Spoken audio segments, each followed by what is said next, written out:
Walang iba nahihigit kay Jesus bilang pinakamalinaw na imahen, pagpapakilala ng Ama sa Langit.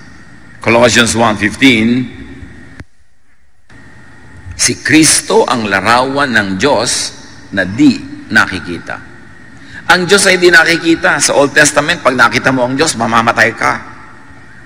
Pero ipinakita ni Jesus, nakikita na tuloy ang Diyos sa pamamagitan ni Jesus. A distorted image of God was presented by the Pharisees. And it continues to be presented by many teachers and preachers. A distorted image of God. Kaya pinagbabawal ng Diyos ang paggawa ng mga Diyos-Diyosan. Hindi lang ito mga rebultong kahoy o bato. Ito yung mga rebultong nasa loob ng isip ng tao. Yung kinakatahan ng isip natin na itsura, karakter ng Diyos na mali naman. So maraming imahen, hindi lang yung physical na pinanggigigilan ng mga Bible-based Christians. May mga imahen na nasa loob ng utak, doon nakaukit, na ang Diyos ay malupit, ang Diyos ay galit, ang Diyos ay ganito, ang Diyos ay nakakatakot, na mga imahen na itinuwid ng Diyos sa pagpapakilala niya sa kanyang sarili sa pamamagitan ni Jesus. Jeremiah 5:31, doon sa mga natuturo ng mga baluktot na aral tungkol sa Diyos, pawang kasinungalingan ang pahayag ng mga propeta. Ang kanilang utos ang sinusunod ng mga pare.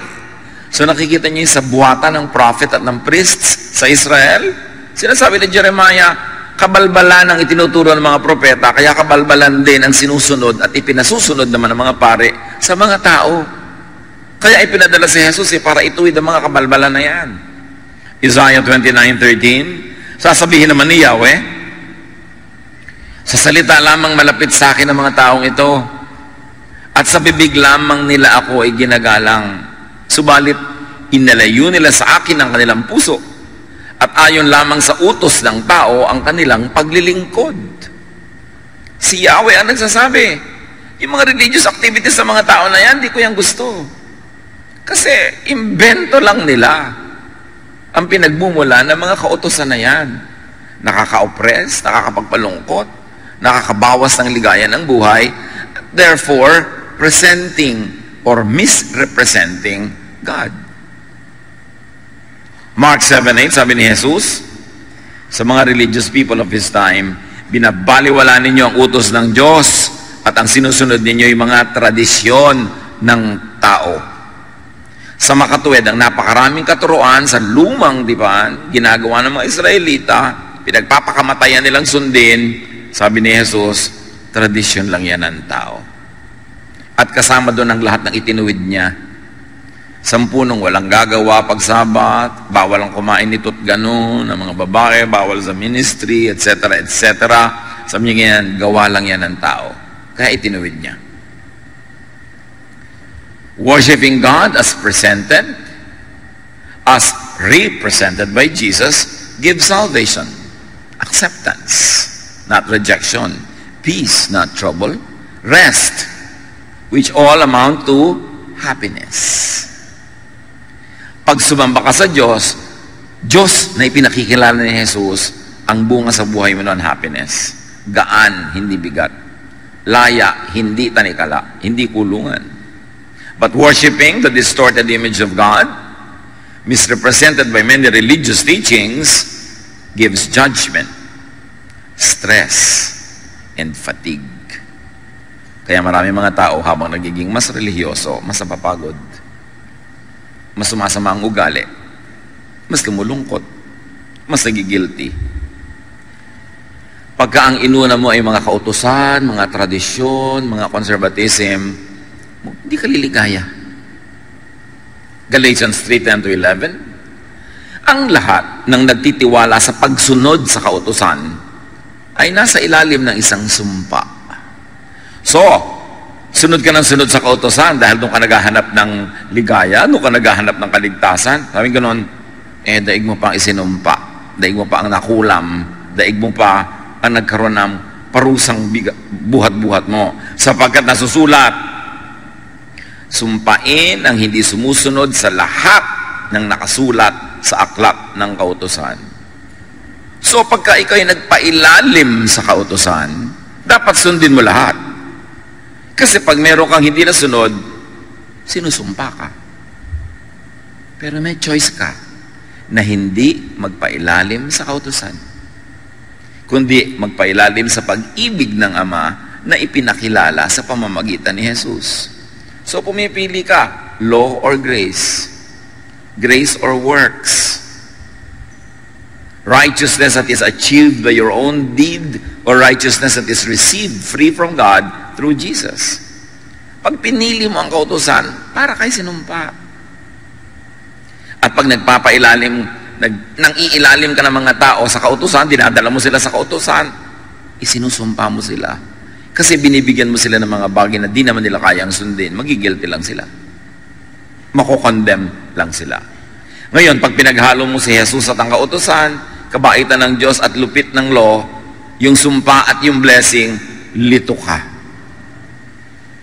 Kaya may mga araw na masaya ka, may araw na hindi, may araw na tahimik ka, may araw na magulo ka. Lito ka kasi pinaghalo mo yung dalawang di dapat paghaluin. Verse 11. Malinaw na walang taong pinawawalang sala sa paningin ng Diyos sa pamamagitan ng kautusan. So pag sinikap mong sukatin ng iyong sarili, timbangin ang iyong sarili sa kautusan, lagi kang bagsak. Sayang ang religion.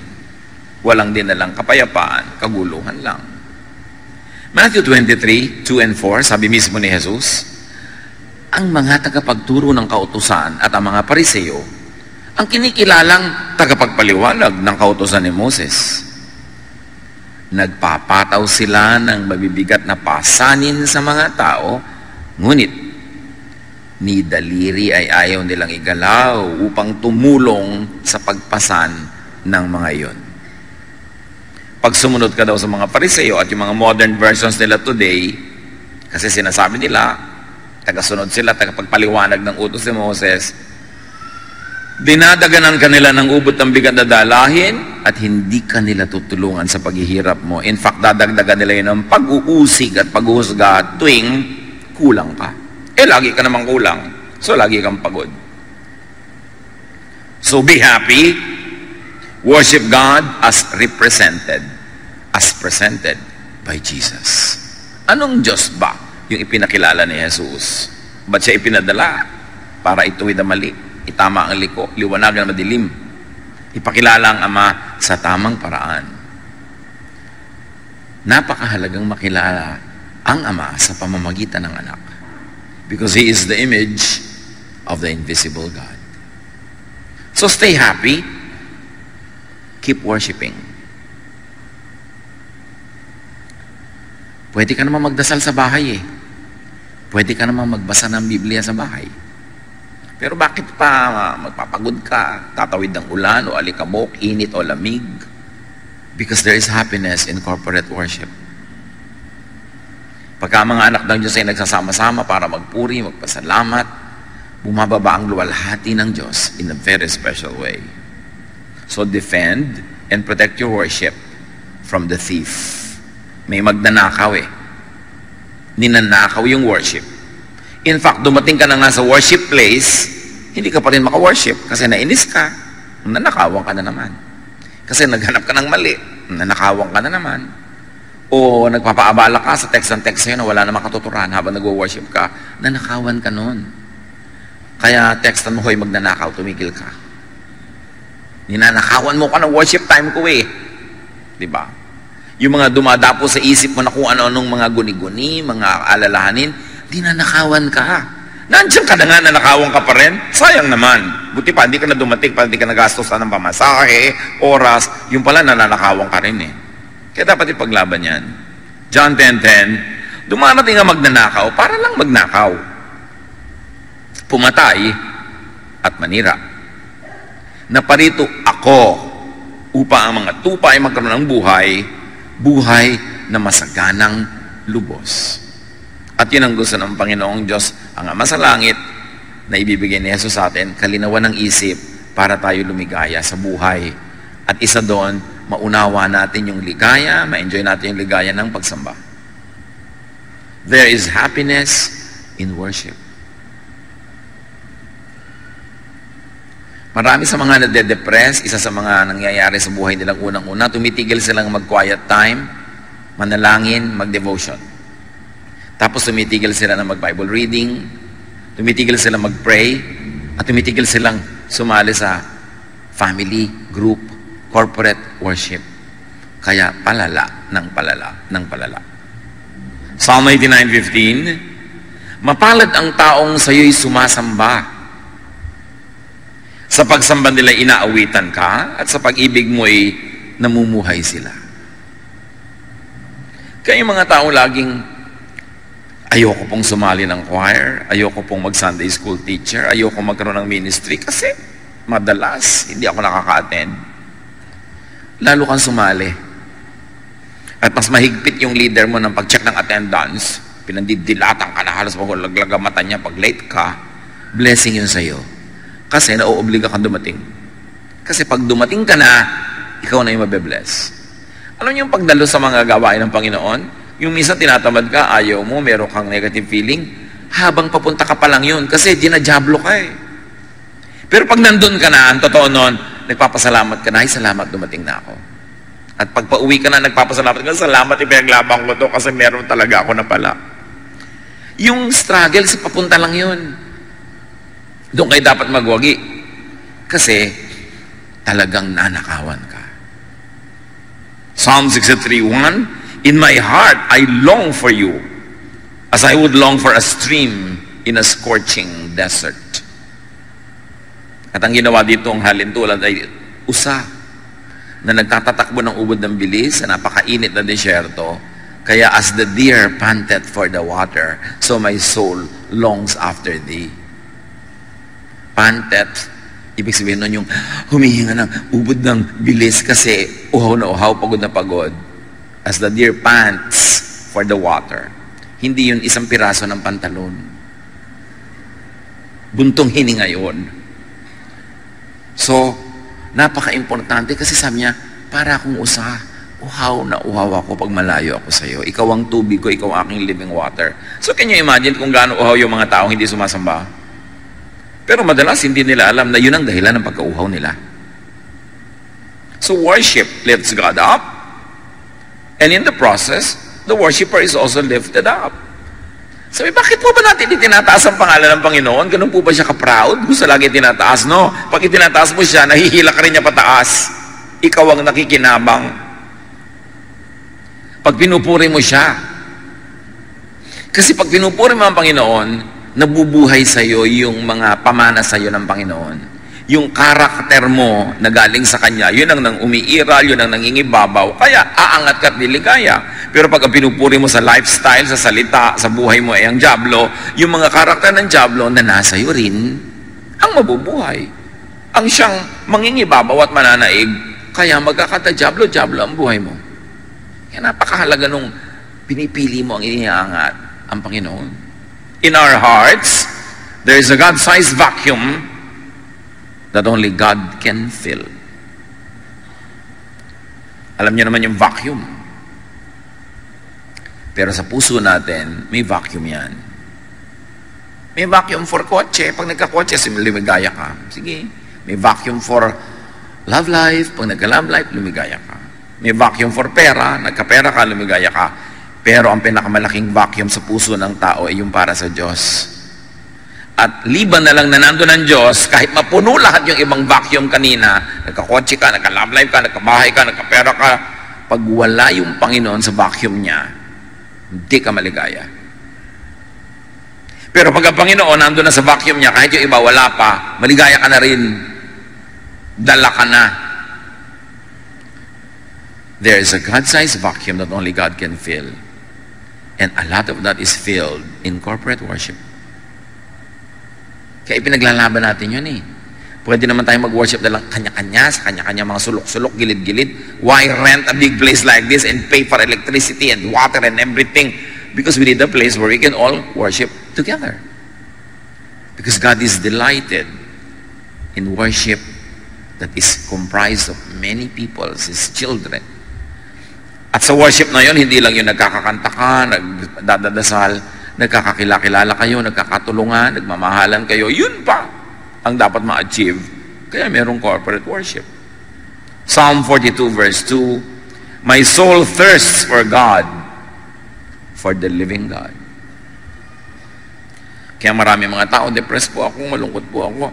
Ano mo, Diyos lang yan, ang kulang. Kailangan lagay mo siya at yung lahat iba susunod na.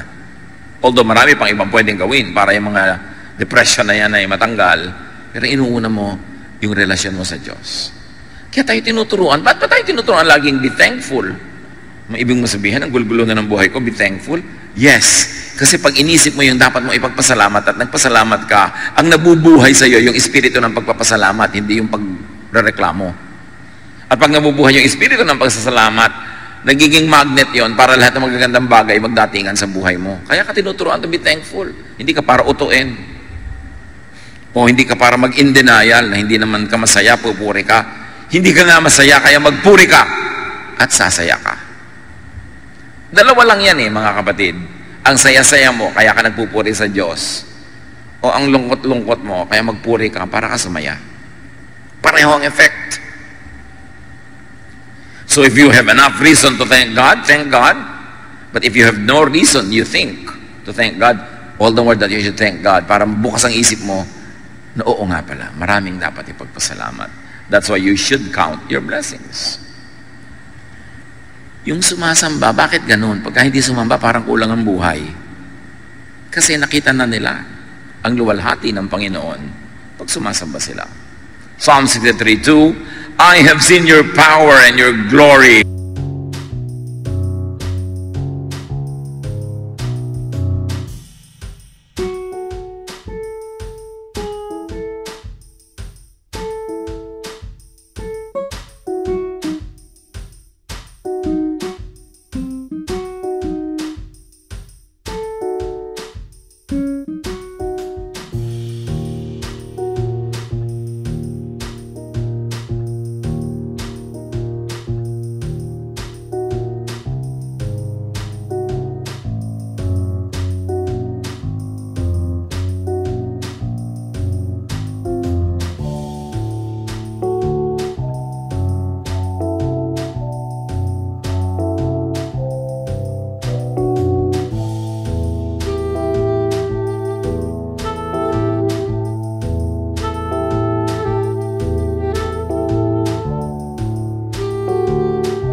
In the place of worship.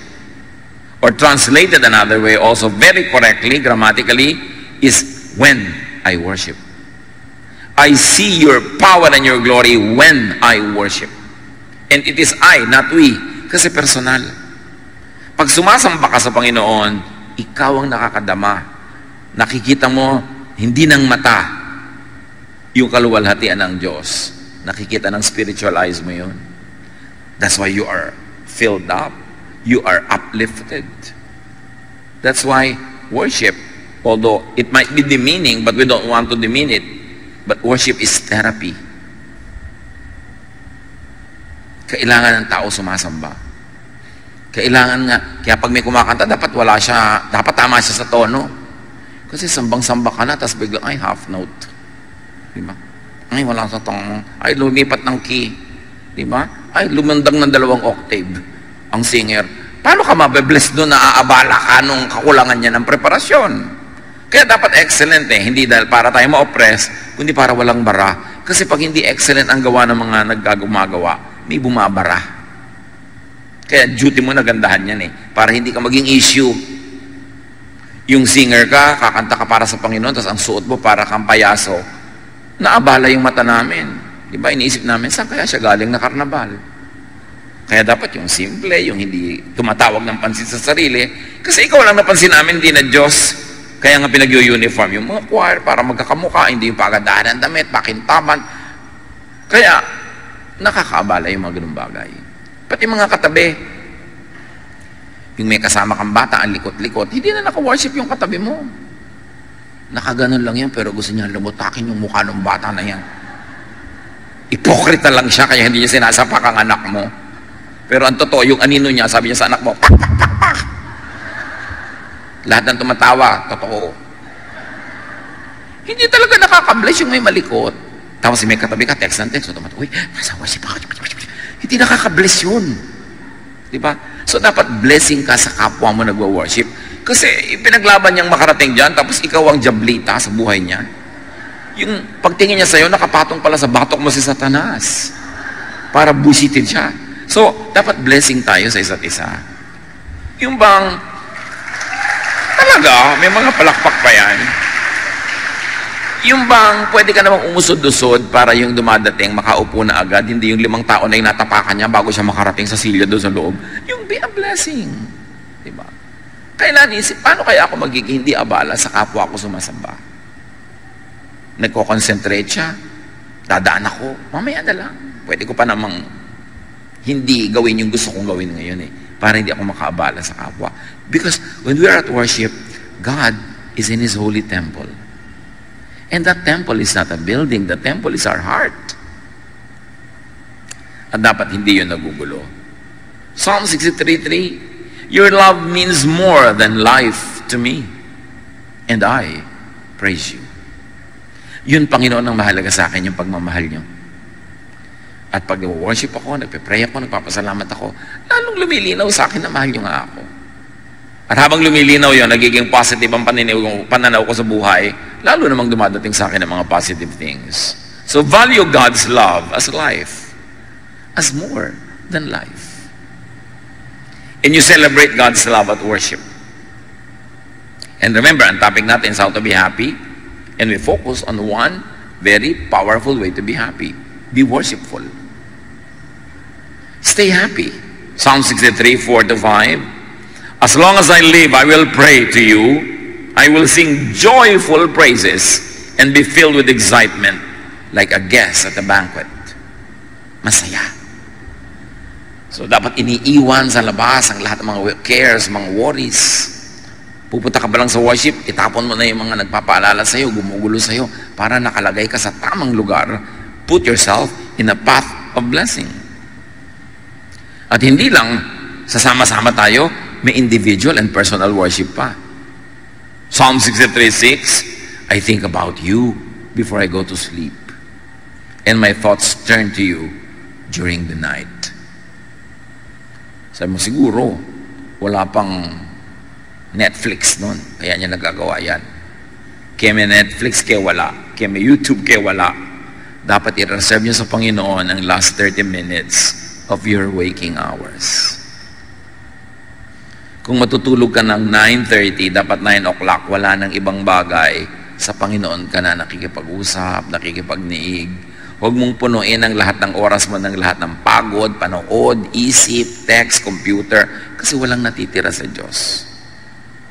Sabi niya, I think about you before I go to sleep. Can you imagine that? Kung ganong lalim at sarap ng tulog ang mangyayaring bunga niyan, my thoughts turn to you during the night. So think of God before going to sleep, and think of God in your sleep. Kasi ang natutulog lang naman katawan, yung isip gising pa, nananaginip pa nga yun, di ba? Kung ano pa pinag-iisip ng isip. At kung kayo merong problemang hindi nyo alam ang solusyon, may tanong na hindi nyo alam ang sagot, may pasya kayo na hindi nyo mapagpasyahan, bago kayo matulog, sabi nyo, Lord, ibigay nyo po sa akin habang tulog ako para pagising ko nandun na. It works. But you have to think of God before you go to sleep. You have to dedicate your sleep to God. Psalm 63:7-8. You have helped me, and I sing happy songs in the shadow of your wings. I stay close to you, and your powerful arm supports me. Deep happiness, joy is indwelling in the house of the Lord. And that house is not always a physical house. Most importantly, it is your mind. Make your mind, make your thought the habitation of the divine. Gawin natin ang ating isip na tahanan ng Diyos, hindi tahanan ng kung sino-sino. Joy is in being in a state of spiritual oneness with God and God's family. Kaya nagtuturo ng forgiveness. Kaya nagtuturo ng helping one another para may love. At pag may love, may iba pang napuproduce na happiness para sa bawat isang participant in the production of that love. Pag may minamahal ka, may pinapatawad ka, may nare-release na blessing sa Kanya at sa iyo at sa lahat ng nakapaligid sa inyo. And that blessing is more than the sum total of everything you do.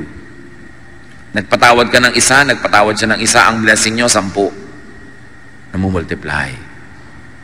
Tuwing nagpapatawad ka, merong bangko sa langit na biglang bumubukas at nakaka-withdraw ka ng happiness. Kaya ka tinuturuan magpatawad. Hindi para ka ipaapi. Lugi naman po ako pag nagpatawad ako. O sige, huwag kang magpatawad. Tingnan natin kung hindi mas marami kang lugi. Yun lang may galit kang kinikim-kim, lugi ka na nun eh. Ang laking kalugihan yun. Dapat mabuksan ng maraming tao yung pinto ng pagpapala ng Diyos eh. At ang mga susi niyan, pagpapatawad, pagmamahal, pagtutulungan, pagpupuri, pasalamat. Yan ang nagbubukas ng susi ng pinto ng kaligayahan. Hindi yan itinuro ng walang dahilan. So, maganda kung naintindihan mo, tapos sinusunod mo, pero kung hindi mo maintindihan, at ang tagal mo hindi maintindihan, sundin mo na lang. At habang sumusunod ka, baka dun mo palang maintindihan. Because while at worship, at hindi lang yun yung formal program ng worship, yung paggawa ng mga bagay na nakakalugod sa Diyos, worship yun. Artist ka, gumagawa ka ng magandang piece of art, worship yun. Singer ka, kumakanta ka, worship yun. At walang secular o holy songs, lahat ng songs sa Diyos. Ang mahalaga yung content. Pinupuri mo ba ang Diyos? Kahit pinupuri mo ang bulaklak na sampagita, pinupuri mo na ng Diyos noon kasi siya ang gumawa ng sampagita. May mga churches, bawal kumanta ng secular song. Ano ba yung secular song? Sino umimbento ng kahulugan ng secular? Walang secular. Because the earth is the Lord's and everything in it. Lahat sa Diyos. Ang mahalaga, paano mo ginagamit yon? Nakakaluwalhati ba sa Diyos? O hindi? Pwede po ba kami kumanta sa worship ng sampagita flower? Pwede, basta ipaliwanag mong sa pagpuri mo sa sampagita, ang pinupuri mo ay nag-create ng sampagita. Aamoy-amoy ka pa, di na magpapasalamat ka sa Panginoon sa scent ng sampagita. Kaya lang baka naman mamaya yung kanta mo na to sa talong, okra, bahay kubo na yun. So, why not? Pero huwag naman laging puro ganun dahil hindi naman malinaw lagi yung mensahe nun eh. Pero why not? For variety. Basta God glorifying. Napakahalaga na makita mo na you can worship God through anything and everything you do. O ikaw ay nanay, wala kayong kabudget-budget, ang ulam nyo lang kamatis at saka tuyo. Basta mo nalang ibinato kaldo sa kaprasong plastic na plato yung kamatis at tuyo. Pwede mo nang arrange na maganda, hiniwa-hiwa mo yung kamatis, konting smiley pa. Worship yon. You're worshiping God by glorifying Him na kahit kamatis at tuyo yon. Ang ganda ng presentation because God is God of beauty. And then liligaya ka pag ganun. Psalm 23:6. Surely your goodness and love will follow me all the days of my life, and I will dwell in the house of the Lord forever. Again, it's not a physical house. Pag yung goodness mo, yung love mo, nakikita sa buhay ko at ginagawa ko araw-araw, daig ko pa ang nasa templo araw-araw. Because my life and my lifestyle becomes your temple. Therefore, with anything and everything I do, I worship. I celebrate life. I live thankfully and gratefully. Psalm 84, 1-4, how lovely is your dwelling place, Lord Almighty. My soul yearns, even faints for the courts of the Lord. My heart and my flesh cry out for the living God. And up to a point, pwede natin yung i-apply sa places. Gusto ko pong mapunta sa bulwagan ng Panginoon. Nakaka-worship ako, may fellowship pa, masaya, nakakagaan. At yung bulwagan na pwede rin nasa puso mo lamang. Even the sparrow has found a home, and the swallow a nest for herself, where she may have her young, a place near your altar. Lord Almighty, my King, and my God. So kahit daw mga ibon-ibon, natutuwa na pumunta sa mga templo, di ba? Yung mga places of worship, lalo matataas, tinitira ng mga ibon.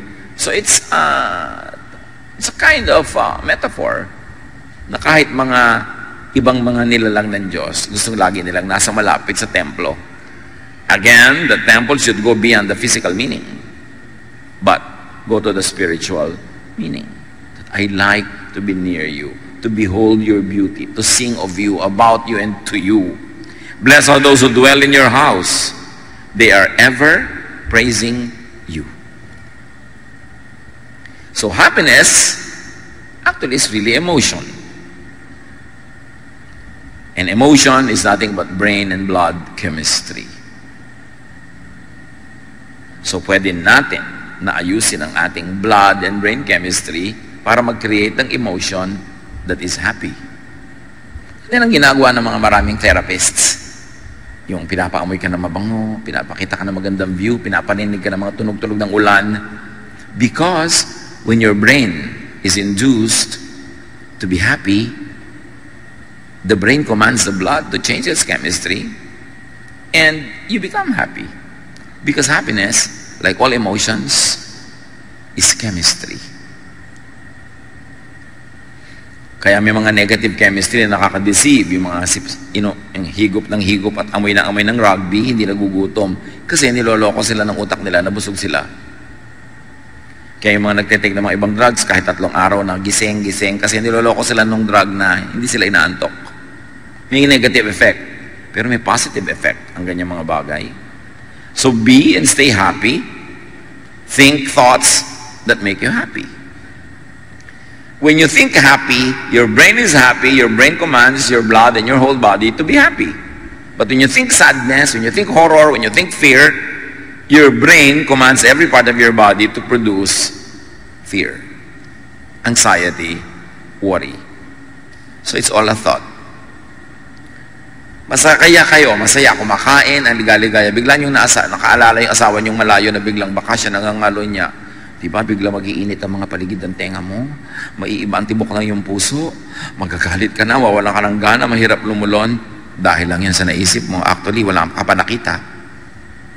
Kasi ang iniisip mo, nagiging ganun ka. Can you imagine kung paano tinotorture ng mga taong selosa ang sarili nila? Ng mga taong mainggitin, mga taong magagalitin, mga taong mapaghanap ng mali, tinotorture nyo ang inyong sarili. Kasi kung anong isipin ninyo, yun ang iuutos ng utak nyo sa lahat ng bahagi ng iyong katawan na sundin. That's why you can think yourself into happiness. You can think yourself into sadness. That's why it's very, very important to be in command of your mind, of your brain. If you think happy thoughts, you'll be happy. Kaya sabi sa Philippians 4:8, what is praiseworthy, think of it. Yeah. Whatever is pure, whatever is godly, whatever is beautiful, whatever is praiseworthy, think about such things. May nagpadala sa'yo ng pagkain, hindi masarap, iisipin pa, iniinis niya ako ha. Pinapadala niya ako ng matabang na sinigang. So ano mangyayari sa'yo? Di negative ka, lulungkot ka, magagalit ka. Pero inisip ko, wow, kahit walang lasa, at least naalala ako. Gawin ko ng fertilizer. Oh, di ang saya mo, nasa pag-iisip mo lang yan eh. You are what you think. You are how you think. So, can you imagine when you are angry or jealous or discontented, nilalason mo ang iyong katawan. Kasi lahat ng negative thoughts, nagre-release ng toxins in your blood. So, nilalason mo ang iyong sarili. Kaya tayo inuutosang, magpatawad ka na. Kalimutan mo na yan. Hindi ko pumalimutan. O sige, talaga namang may brain ka kasi, so hindi malimutan kasi may memory ka, pero magpatawad ka na rin. I cannot forget po. Sige, forget na forgetting. Just forgive.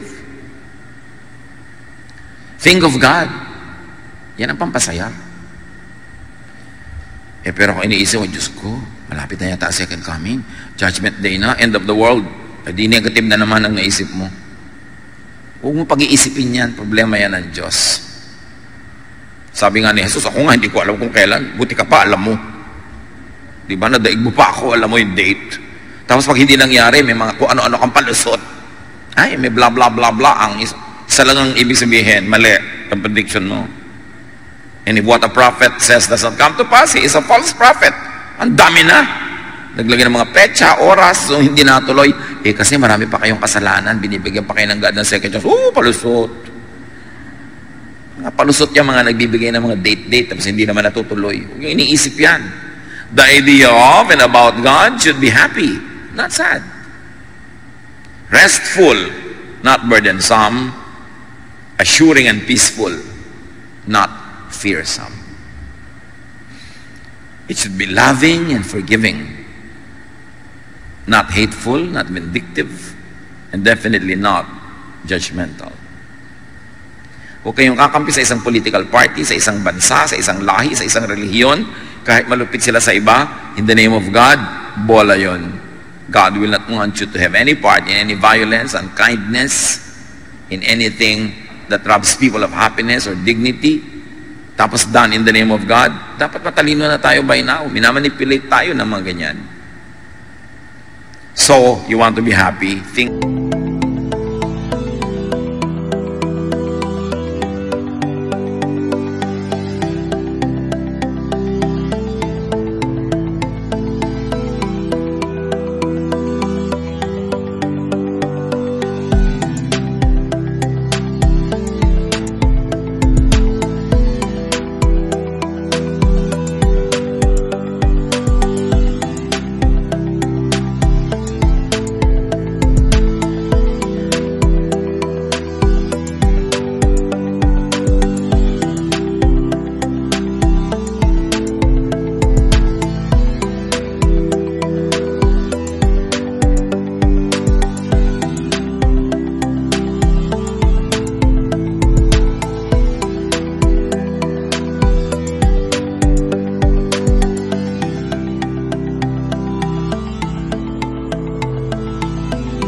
of the God presented and represented by Jesus. And then, do activities that make you happy. May mga iniisip, may mga ginagawa, physical. Kasi happy feelings create happy activities. Di ba pag happy ka, yung feeling mo, gumagawa ka ng happy activity. Halimbawa, ang saya mo, magluluto ka ng special para sa pamilya mo. Pero kung wala kang happy feelings, walang happy activities, baligtarin mo. Wala kang happy feelings, gumawa ka ng happy activities na magke-create ng happy feelings. It works both sides of the equation. Happy feelings can create happy events, but happy activities can create the happy feeling. So kung wala ka ng happy feeling, gumawa ka ng happy activity, that's under your control. You can do that. And then, maiiba, mare-reverse, sasaya ka at ang iba. You cannot always control what you could do, your physical situation, but you can direct your thought. Si Paul and Silas, sa paggawa ng mabuti, sa pamamalitan ng tungkol kay Jesus, nakulong. Di lang nakakulong, dinala pa sa malalim na dungeon, di lang yon, itinali pa ng mga kadena at bakal ang kanilang mga paa at kamay sa pader.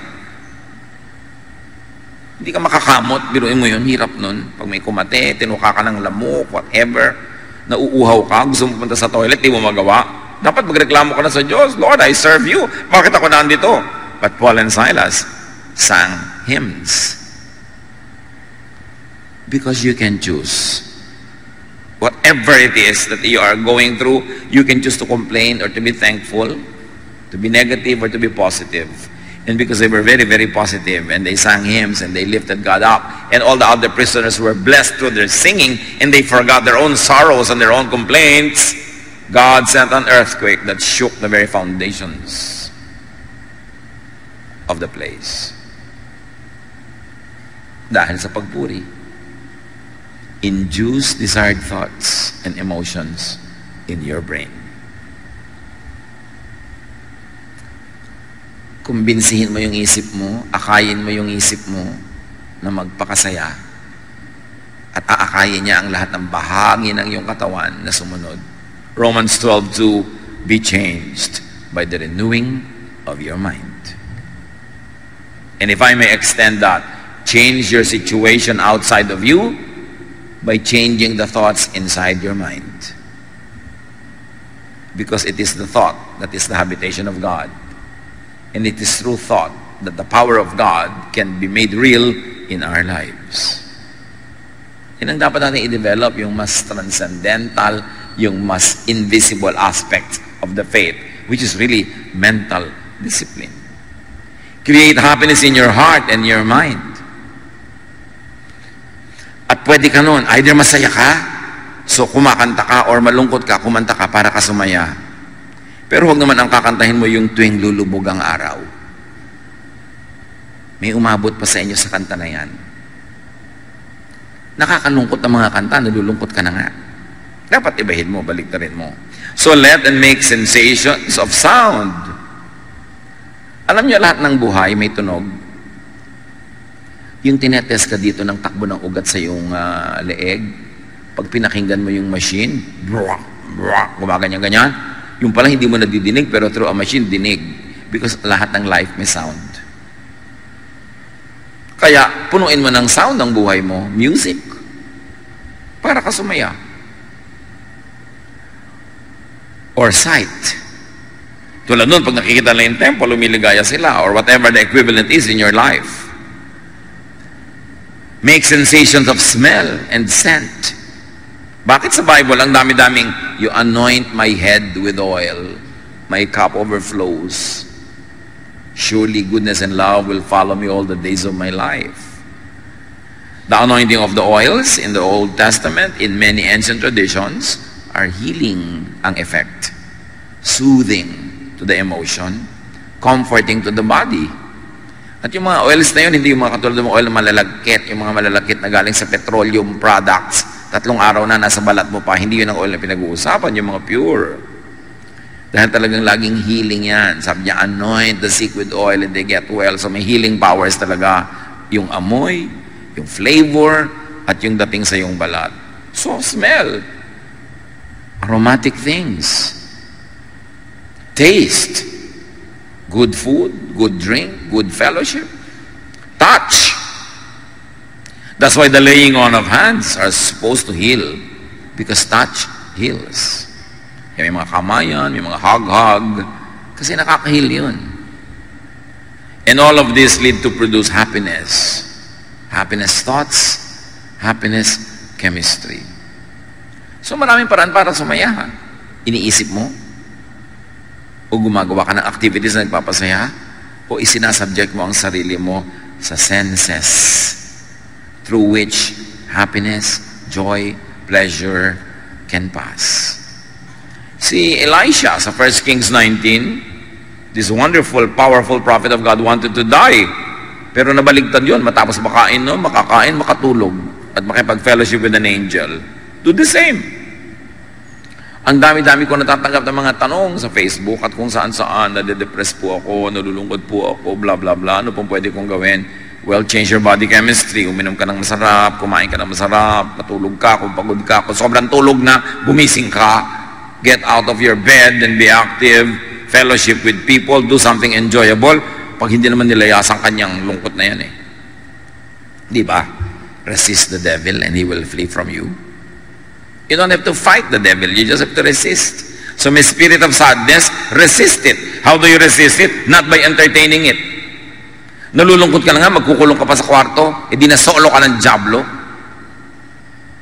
Nalulungkot ka na nga, ayaw mo pang kumain, nade-depress ka na, ayaw mo pang gumalaw, lalo kang malulungkot. Dapat baguhin mo ang situation mo. Now in life, you can be the recipient of happiness, meaning you're naturally happy because there are things that make you happy. Or if you are not a naturally happy person, then be the producer of happiness. Umimbento ka ng kaligayahan. At through lahat ng pinag-usapan natin mula kanina pa, na kung gusto nyo, uulitin ko lahat. Pero hindi naman, natatandaan nyo naman eh. Diba? Make yourself happy. Change your thoughts. Use physical things to make you happy. Senses, smell, sight. Create and produce happiness with directed thought. If you don't direct your thoughts, the devil will. That's why you have to control your thoughts. Direct your thoughts. Create and produce happiness with activity. Kaya malaking therapy yung may ministry, lalo kung committed ka talaga, kahit na tinatamad ka, medyo mabigat ang pakiramdam mo, dadating ka pa rin, ang ending sumaya ka. Na iba ang takbo ng iyong buhay. Create happiness with sensations, with aroma, with taste. Anoint with oils. Very important yun. Makikita mo yung ministry ng mga ganong bagay. 1 Corinthians 9:27, subalit pinahihirapan ko ang aking katawan at sinusupil ko upang sa gayo hindi ko ako maalis sa paligsahan pagkatapos kong mangaral sa iba. Now, bago kayo maghampas-hampas sa sarili at magpahirap, Ang tinutukoy lang naman ni Pablo dito, nag-i-exercise ako ng self-control para yung goal ko mangyari. Yung katawan ko, tinatamad na bumangon, ibabangon ko yan kasi ang tagal ko na nakahiga eh. Yung katawan ko gustong maging mapagsarili lamang pero lungkot naman ang bunga. Well, pipilitin ko ang katawan ko na makisalamuha, makipagkapwa, dahil baka yun ang nawawalang element sa aking buhay.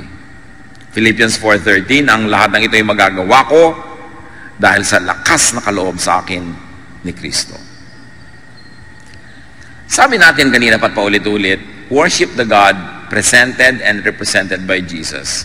What is the image of God and the image of heaven that Jesus presents?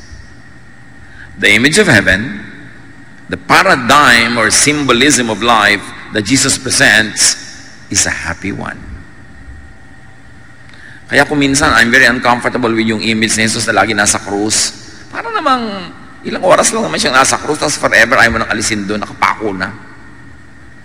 If ever there are images in religious statuary that's very uplifting, it is the risen Christ.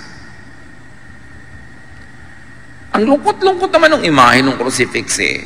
Tapos nasa ospital ka, nag-aagaw buhay ka na, yung pa ang nakita mo pagdilat mo, nasa heaven na ba ako? Diba? Yung, bakit kailangan yun? Kailangan malungkot? Sasandali lang naman yung nangyari. We appreciate the meaning of the cross, but do not trap Jesus in the cross. He was there only for a few hours. Ang image na ipinapakita sa atin ni Jesus tungkol sa kalangitan, sa paghahari ng Diyos, ay makikita sa kanyang hilig magpakain. Pinakamadalas at pinakamadramatic ang mga pagpapakain ng Panginoon sa mga tao. Like, Jesus fed the 5,000 miraculously with 5 loaves and 2 fish. And then the lasting image of Jesus that we keep repeating is the Lord's Supper, eating, drinking. And the Lord was accused of eating with sinners. He was called a glutton and a drunkard. The first miracle was to produce wine at a wedding in Cana. And the parable, the symbol of heaven, symbolized by the wedding banquet, is that anyone and everyone is invited. This is all about food. This is all about sharing a fellowship. This is all about the table. This is enjoyment. This is happiness. This is the message of God through Jesus. Enjoyment, happiness. By being together, by sharing, by eating together. We do not see episodes of Jesus eating alone. He was always feeding people. After the resurrection, his disciples went fishing. Pagbalik nila sa shore, nagba-barbecue na si Jesus. May mga sinugba na ng mga fish. Nagpapakain siya. Tapos sabi pa niya, the risen Christ enters a room through the wall and says, may makakain ba dito? You know why eating lagi? Because when people eat, they sit together. And when they sit together, they chat, they laugh, they share life, they share problems. Somebody has a problem, somebody offers a solution. It's a fellowship. This is the heaven that Jesus presents. That's why the examples of heaven is always a banquet. You lead me to your banqueting table. Your banner over me is love. Laging ganun. Lagi siya nagpapakain. And in the Gospels, in case you haven't noticed yet, Jesus prefers eating more than fasting. Kaya siya yung sinabihan, sabi ng mga religious people, bakit ang amo nyo hindi kayo nagpa-fast? Hindi katulad ni John. At para na lang walang maraming usapan, sabi ni Jesus, nandito pa ako, so feasting muna, walang fasting. Pero wala naman siya inutos sa kanya mga disciples na mag-fast kayo lagi. Tapos sasali ka sa mga simbahan na lagi nagpa-fast, mukha ka tuloy bungo. Ibig mo sabihin, nilikha ng Diyos siya sikmura mo para gutumin. Paminsan-minsan, may fasting. It could be healthy. It could be helpful. But it was never glorified by Jesus. In case you forgot that Jesus is the model, He is the image of the invisible God, and His image of heaven is a banqueting table. In fact, napatunayan na ng science sa yung mga sobrang nagda-diet, nade-depress, kasi nade-deprive. Yung kakain, binibilang yung calorie, may computer siya at binibilang-bilang niya bawat okra, bawat ito. Paano ka liligaya kumain nun? Yung papakainin mo sa, ay, naku, diet ako. Ihampas mo kaya sa itong plato, no? Inihanda ko ito para sa'yo, tapos para ka nakakita ng lason. Allergic na allergic ka sa pagkain, kaya ka depressed. kaya ka malungkot, kaya ka nangangayayat. Hindi yan ang gusto sa'yo ng Panginoon. Kaya yung symbol niya lagi is feasting, the Lord's Supper, sineselebrate pa natin. Hindi Lord's Supper as in F, P. So nakita natin na kaisa-isang beses na ipinakita si Jesus na nag-fast dahil lang kasi walang pagkain sa desert. Di ba? Pag-ahod niya doon sa baptism, dinala na siya ng Espiritu, wala naman siyang baon. Hindi naman niya sinabing, mag-fast ako ng 40 days. Nagkataon na inaabot ng 40 days, wala naman siyang baon. Pero hindi naman niya sinadya. Kasi yung iba ginagaya si Jesus, nagpa-fast ng 40 days, pag na-hospital, Lord, why po? Sumusunod naman ako sa iyo. Sino may sabi sa'yo, gayahin mo ako? Wala lang akong baon nun. Bakit gino-glorify ang ganyang mga bagay? So, he eats with people most of the time. Why? To show that God is in fellowship with the people in an open table. Open, ha? Everybody is welcome. Babae, lalaki, makasalanan, hindi makasalanan, tax collector, sinner, Hebrew, Greek, whatever, welcome, open table. Ibig sabihin, kalimutan nyo na yung mga division na yan para tayo sumaya. Mga exclusive nyo na yan na pampalungkot. Fasting is individual and could be unhappy, while group dining is communal and usually happy. So yun ang model ni Jesus. Gaano natin siya kakilala?